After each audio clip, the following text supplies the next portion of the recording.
gentlemen and members of the UPDF, a new era has dawned for the UPDF, where we will pursue excellence in all fields without exception. Once again, this is a small demonstration of the excellence we're pursuing in many fields in UPDF. Our words as commanders and leaders will match our actions and deeds. We're already working hard to improve soldiers' welfare across the board.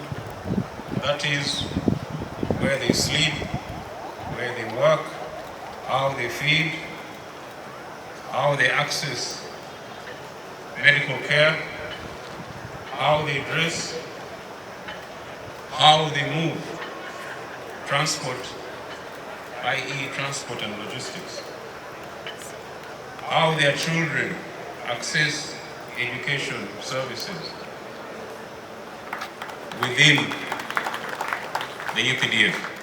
Download the app on App Store or Google Play Store now. Vision Digital Experience, the future of media.